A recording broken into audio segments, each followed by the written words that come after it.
Thank you very much. Everybody can hear me okay? Good? All right. So I really appreciate everybody being here. Thank you, Gilbert, for all the hard work. None of this is easy to do, thanks to the Greek chapter, and of course, all the international folks that have come both to speak and all of you that have come here in the audience. Very appreciated.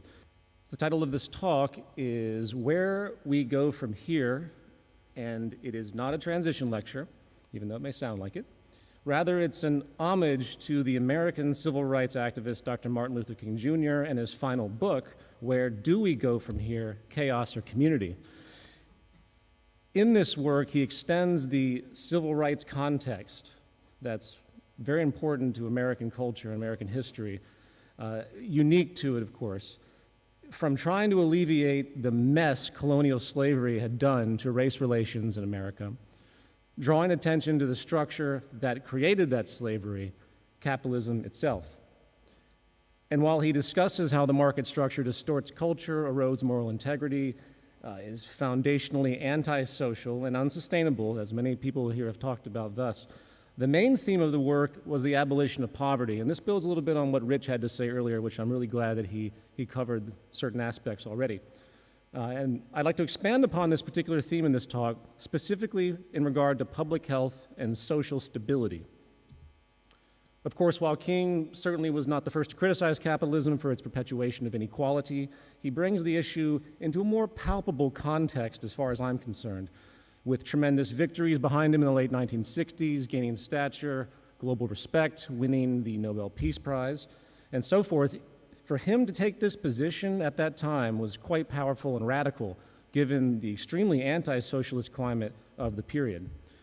Unlike more heady, broad, anti-market theorists of the past, from Karl Marx to Thorstein Veblen to the 1930s U.S. organization technocracy, which still exists in certain areas of Europe, King kept it simple and focused, specifically seeing the resolution of poverty as not a utopian ideal, but a rational and logical issue of civil or human rights. And he even did so transcending the issue of race itself against many other in the community at that time, in part recognizing that the poor white masses in America were also victims of the same broad forces, that being a social system based upon elitism, exploitation, scarcity, and dominance, a system favoring a small wealthy elite while everyone else just fights amongst themselves. Here are some notable quotes. We must rapidly begin the shift from a thing-oriented society to a person-oriented society. When machines, profit motives, and property rights are considered more important than people, the giant triplets of racism, extreme materialism, and militarism are incapable of being conquered. And one day we must ask the question, why are there 40 million poor people in America? And this is in 1967. And when you begin to ask that question, you are raising questions about the economic system, about a broader distribution of wealth. When you ask that question, you begin to question the capitalist economy. And I'm simply saying that more and more. We've got to begin to ask questions about the whole society. And as proposed in this book, he saw the implementation of a universal guaranteed income as the first step, as was talked about earlier, and excellently so. To put it in this process of a reconstruction of the entire society. I am now convinced that the simplest approach will prove to be the most effective. The solution to poverty is to abolish it directly by the now widely discussed measure, the guaranteed income. Sadly, upon his death, these newly sought economic rights, along with his anti-poverty movement in general, basically evaporated, sort of dissipated. Even his most devoted followers just seemed to give up on it and sort of satisfied with this sort of political success they had through voting rights and the like. Today, 50 years later, it is great to see the conversation return to such things as UBI, Universal Basic Income, and it's a very important step towards improving public health and social stability specifically. It may not address the root problem inherent to the social structure that we all know about, but it hones in on its most central flaw, the grand misallocation of wealth and the creation of caustic inequality.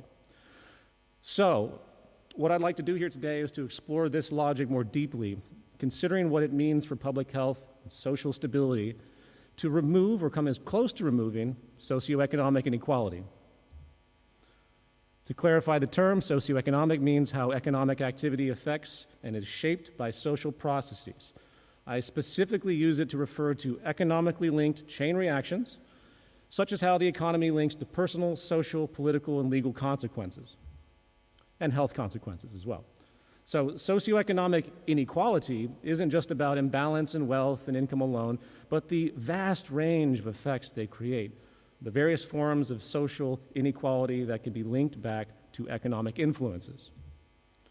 However, before we delve into that, I want to step back and think about the framework of thought here, something that we could generally term structuralism.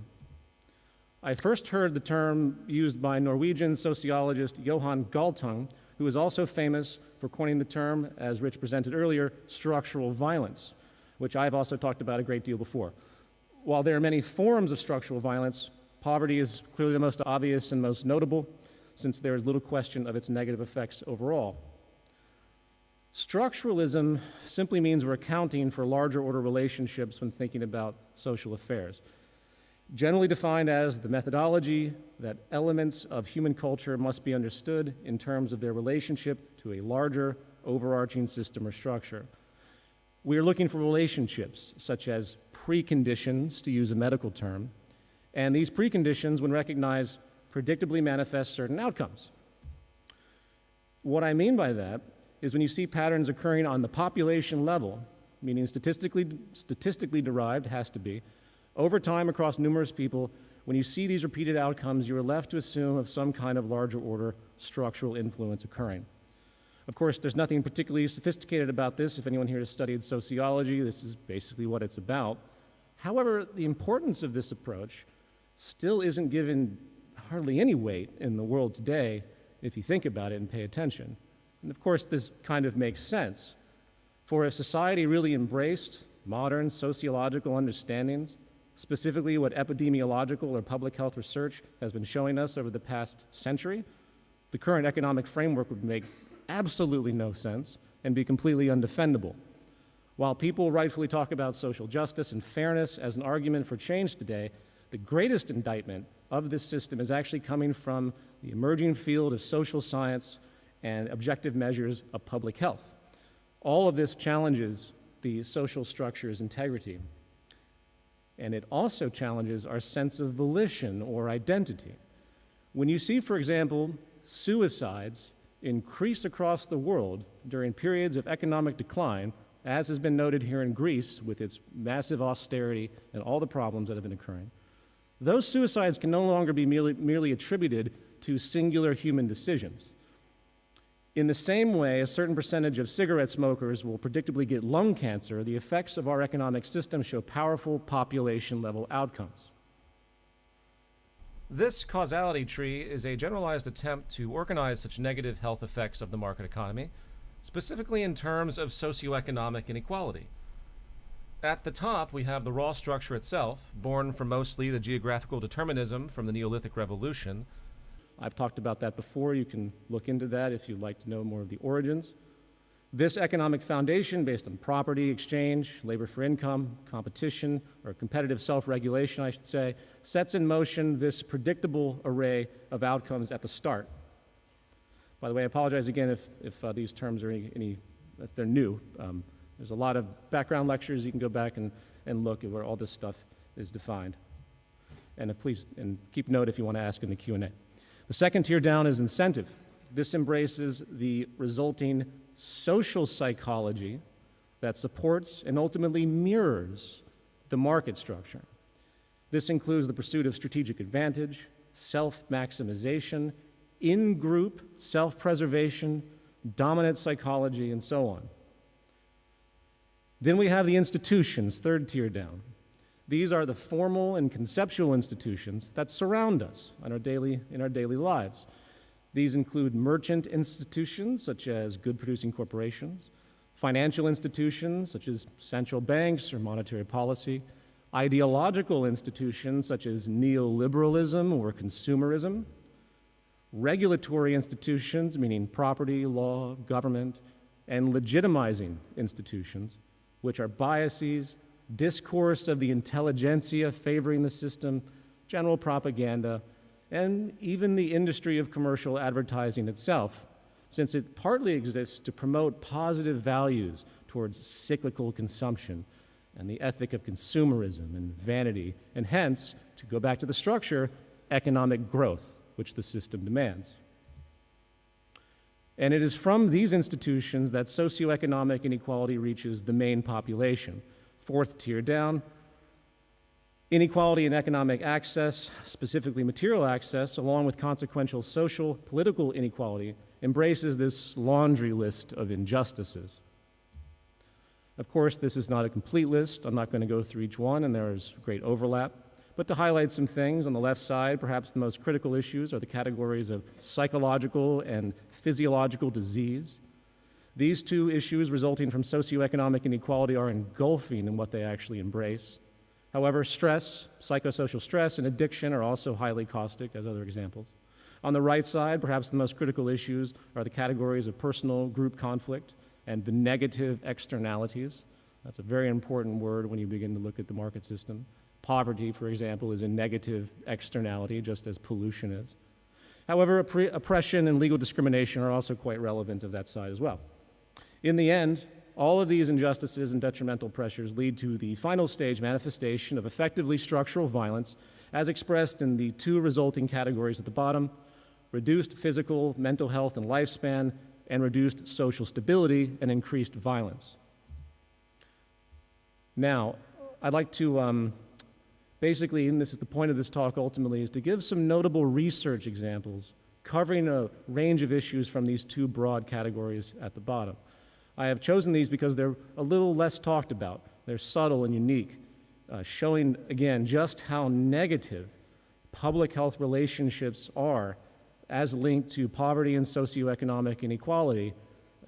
Just the spectrum of disorder is so much more daunting than we've come to realize in its nuance. A 2015 Columbia University study has found that cognitive impairment correlates to poverty in the form of brain damage. It found that the brain structure of children and teenagers in poverty actually developed differently from those in affluent conditions. That children in families earning less than $25,000 a year had 6% less development than those that earned $150,000 a year. A similar study found that poverty overall correlates to a reduction of cognitive capacities and subsequently an effective reduction in IQ. This study concluded that the stress of worrying about money and survival, clearly common to the lower classes, can create a cognitive deficit equivalent to the loss of 13 IQ points. The researchers suggest that this stress explains why poorer people are more likely to make bad decisions, exacerbating their financial difficulties. I'm sure we've all heard that rhetoric of those that have great wealth and success. Well, they must be smarter, they must have tried harder, they must make better decisions. Well, that may be true, but the actual structuralism of it, when this division occurs, gives them that advantage on multiple levels. So at the end result, they appear that way, not because they are, because that's what the structure has allowed them to groom within themselves, while the poor and poverty-stricken become confused and dislocated and loss of confidence and literally suffer brain damage and a loss of cognitive capacity. Child Fund International, a nonprofit that compiles research on the effects of child poverty, stated, "One of the most disturbing links between poverty and education we see is that low household income correlates closely with poor achievement in school. Children from lower income families are more likely than students from wealthier backgrounds to have low test scores, and they are at high risk of dropping out of school. Those who complete high school are less likely to attend college than students from higher income families. For some children, the effects of poverty on education present unique challenges in breaking the cycle of generational poverty and reduce their chances of leading rewarding, productive lives."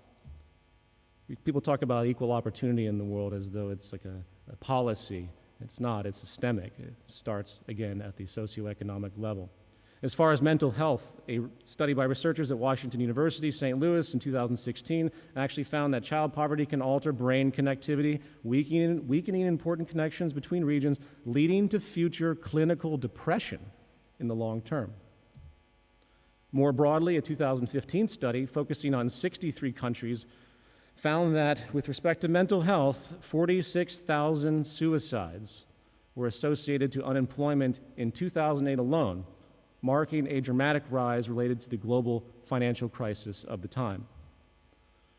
A report published by the American Psychological Association examining a database of 34,000 patients with repeat psychiatric hospitalizations found that unemployment, poverty, and housing unaffordability were correlated with a risk of mental illness. It stated, one of the most consistently replicated findings in the social sciences has been the negative relationship of socioeconomic status with mental illness. The lower the socioeconomic status of an individual is, the higher is his or her risk of mental illness. Similarly, an analysis by M.H. Brenner covering 120 years of data from New York State mental institutions found that instabilities in the national economy are the single most important source of fluctuations in mental hospital admissions or admission rates. As far as lifespan, 2015 report from the National Academy of Sciences found that an average lifespan difference of 13 to 14 years between rich and poor exists in the U.S. And I'm sure that's pretty much the same across the world. A more extreme result exists in the city of London alone, where the London Health Observatory concluded a 25-year gap between rich and poor as far as life expectancy. If that's not violence, I'm not quite sure what is. In that context, we also have the prevalence of heart disease, which is not only highly correlated to poverty, but the broad stress of living in an unequal society in general. A study by UC Davis found that people with lower socioeconomic status had a 50% chance of developing heart disease. Using data from the United States, where about 600,000 deaths occur each year, the lead author of the study concluded low socioeconomic status is a heart disease risk factor on its own and needs to be regarded as such by the medical community. The power of stress is huge in this regard, with economic stress naturally the most prominent for the general population and, of course, the lower income population. Plaque that builds up in the arteries leading to heart attack and stroke has been definitively tied to stress hormones such as glucocorticoids, and it triggers immune responses that lead to these problems. In fact, psychosocial stress, meaning psychological stress coming from the social environment, links to brain damage, hormone problems, depression, anxiety, reproductive complications, sleep disorders, growth impairment, memory problems, diabetes, cardiovascular disease, gastrointestinal disorders, sexual disorders, and overall immune deficiencies that open the door to a host of other complications. The effects of stress can also be long-term, such as the case of child abuse. Various studies track childhood abuse stress to adult disorders such as obesity and addiction. There are many. This particular one concluded, the study clearly shows that difficult life events leave traces that can manifest as disease much later in life. The mechanisms behind this process include stress, negative patterns of thought and emotions, poor mental health, increased inflammation, as well as lowered immune function and metabolism. Now, intuitively, if you said that to most people, they would counter and say, well, you know, the physical, emotional, and sexual abuse of a child has nothing to do with the current adult socioeconomic status, and hence class can't possibly be to blame, right? However, this argument holds little ground since the precondition of poverty has been found to be the largest predictor of physical, emotional, and sexual abuse of a child. Where exactly this socioeconomically triggered causality occurs across a generation or an individual really doesn't change its relevance. As far as broad mortality itself, a 2011 study by researchers at Columbia University, the Mailman School of Public Health, they found that factors surrounding poverty, lack of education, and racial discrimination are linked to the death of approximately 874,000 Americans in 2000 alone. About 2.8 million Americans died in 2000, meaning 31% of the U.S. population died because of these arguably preventable circumstances invariably tied to income and loss of opportunity and elements related to the economy. You can't talk about racial discrimination, for example, especially in the United States, without understanding the chain reaction and origins that built up those discriminatory and xenophobic views. So the depth of this is quite profound. And it gets even more weird and bizarre and frightening when you look at even more macro conditions. Globally, about 800,000 commit suicide annually, with many more attempted, of course. 75% of this occurs in low and middle income countries, with 30% of them occurring by way of pesticide self-poisoning. 30%, that's odd, right? Why pesticide self-poisoning? This pesticide self-poisoning has become a powerful pattern in rural regions and developing world, agricultural regions. While part of the larger global problem of farmer suicides, patterns in the global south have specific characteristics that link it directly to changes in broad international trade and economic policy and effectively neoliberal globalization. In fact, of all the variations of structural violence that we could categorize, the economically induced mass suicides occurring by poor farmers that have lost their means due to austerity, economic adjustment programs, trade policy, and ultimately the stress of debt is very, very unique from a structuralist perspective. A study by the Mumbai-based Gandhi Institute of Development Research found in 2006, 86.5% of farmers who took their lives were simply in too much debt. And then we have the broad behavior of violence, something I'm not going to go into too much detail as it's complex and is a lecture in and of itself. This isn't just about the deprivation of poverty. It is also about inequality in general and the psychological distortions and sense of shame created by feeling unequal, to feeling like your worth is less than others. A detailed 4-year study measuring the relationship between socioeconomic factors and gang violence in Los Angeles concluded, obvious enough, at the community level, gang-related homicide in Los Angeles is most closely associated with lower income and unemployment. This is also interesting given that there's great political outcry where I come from regarding gun violence, and it's been found that half of all the gun violence is coming from 33,000 gangs. So 50% of all the gun violence is coming from gangs that have been born, on average, high probability overall, from the destitute arena of poverty and inequality. Yet no one is talking about poverty or inequality control while everyone raves and talks about gun control. Guns are tools, and they're ultimately killing people in the gangland world, but the precondition of poverty, lack of opportunity, and inequality is really the main problem, and guns just speed up the process. In the words of Dr. James Gilligan of the Harvard Center for the Study of Violence, worldwide, the most powerful predictor of the murder rate is the size of the gap in income and wealth between the rich and the poor. The most powerful predictor of the rate of national or collective violence, war, civil insurrection, and terrorism is the size of the gap between income and wealth between the rich and poor countries. In the work, The Spirit Level, something I've talked about before, why inequality is better for everyone, Wilkinson and Pickett present a large amount of epidemiological data, and it's explored and correlated. Societies with large income gaps, such as the United States, suffer disproportionately across a range of public health problems, including higher incidence of heart disease, obesity, infant mortality, homicides, imprisonment, teen birth, mental illness, education, and so on. Now that is this gamut of examples that I wanted to run through, and it's just the tip of the iceberg.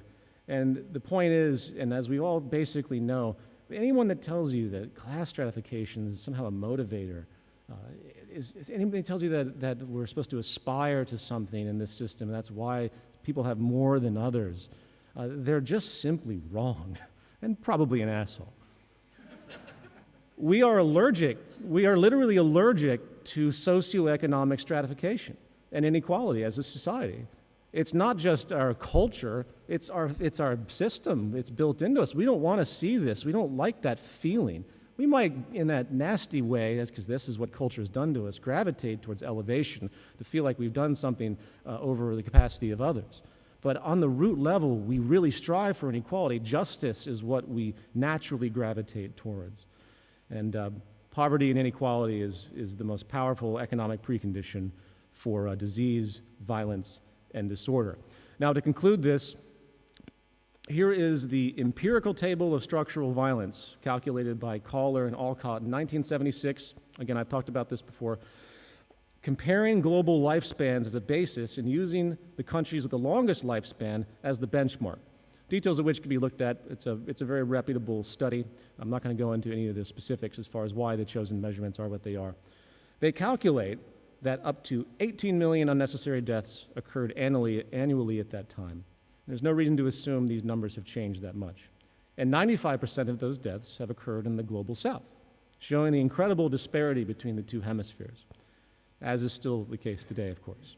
It's quite startling, as it means inequality is the leading cause of death on the planet Earth.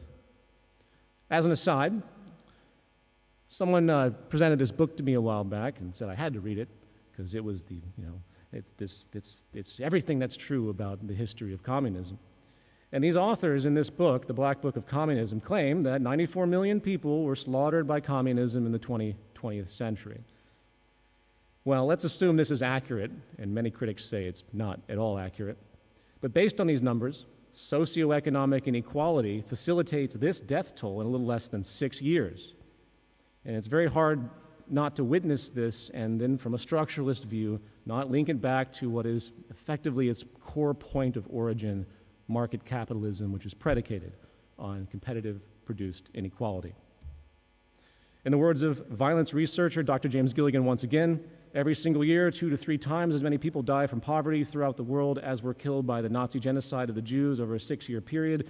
That is, in effect, the equivalent of an ongoing, unending, and in fact accelerating thermonuclear war or genocide perpetuated on the weak and poor every year of every decade throughout the world. Meanwhile, as Abby pointed out, as of 2015, 62 people have more wealth than the bottom 50% of the entire world population. There are about 1,800 billionaires in the world as of 2015, with over $7 trillion between them. The Food and Agricultural Organization of the United Nations calculated that it would only take roughly $30 billion a year to solve world hunger through mostly developmental programs in poor regions. Not only could the billionaires do this for 200 years and still be wealthy, which wouldn't even be necessary because it's about development, not just piecemeal aid. Only a tiny fraction, of course, of U.S. annual military spending would suffice as well, as we've heard. Recognizing this deeply impoverished value disorder, former FAO director stated, "Against that backdrop, how can we explain to people of good sense and good faith that it was not possible to find U.S. $30 billion a year to enable 862 million hungry people to enjoy the most fundamental of human rights, the right to food and thus the right to life?" So with all this considered, returning to Dr. King and the anti-poverty movement he attempted to start, I hope everyone can better understand how deep the rabbit hole goes. As far as I'm concerned, the new civil rights movement today picks up where he essentially left off, seeking the abolition of socioeconomic inequality as a core focus. This is the core public health crisis, and it's only going to get worse as things move forward, and that brings us to the chickens. Some may know a rather idiotic idiom in American culture referring to the chickens coming home to roost. This is about the long-term negative repercussions of bad deeds, acts with a lack of foresight set forward by a person or a culture. And on the scale of global society, as we've heard again today, I'm sorry to tell you that the chickens have arrived. There are many, many, many, many more on their way, and they are pissed. Part of the new civil rights movement is ensuring that we have a sustainable habitat, obviously. After 200 years of industrialization, oblivious to the delicate nature of our habitat, driven by an anti-economy that is artificially premised on growth and consumerism, compounded by patterns of social dominance and unenlightened self-interest through exploitation, colonialism, globalization, and xenophobic outgroup fears that continually produce war, oppression, and anger, the chickens are not coming home to merely annoy us with mild pecking. Due to time, I've presented this, and originally the bracket of time for this event was a little bit shorter for me, but I've added this in because I'm not going to go through every single instance in any explicit detail, but I wanted you to kind of get a sense of this. We've talked about climate change earlier and other issues, and of course that's the biggest one in the long term. But there are numerous problems. I call this the 7 nails.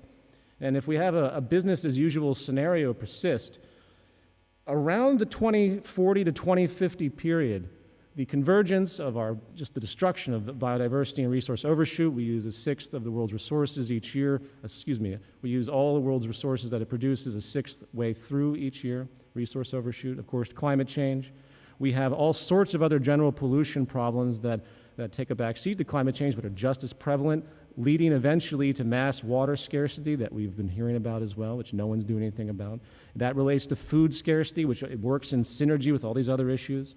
We have technological unemployment that is the profit motive of our system, the contradiction of capitalism. Companies are going to start using machines, and I hate to say it, as Stephen Hawkins recently pointed out, if we don't get a collar on this, it's just going to create that much more inequality. In fact, I argue that the mass inequality shift that we've had over the past 10 years hasn't been because people have just gotten more greedy. It's because all the efficiency produced by this great technology that can help us keeps going to the elite, to the 1%. They're doing the same thing they always did, but they have that much more they can extract in wealth because they don't have to spend as much for labor and so on.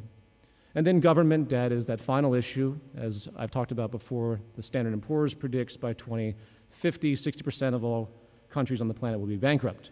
Now you have to ask yourself, even though it's a fiction, it's an elaborate fiction, but if that's the psychology of scarcity, like here in Greece, where they're cutting welfare programs, if that's the psychology, how do we ever expect to rebuild an energy infrastructure? How do we ever expect to budget out for all the grand revisions that are really required if we're supposed to keep using money, of course? So within the new civil rights movement, we have to see, of course, the broad picture, and this is just as much a part of it as the abolition of poverty and socioeconomic inequality, of course. So I'm sorry to torture you with this graphic at the very end, but I'm going to leave it at that, and thank you very, very much.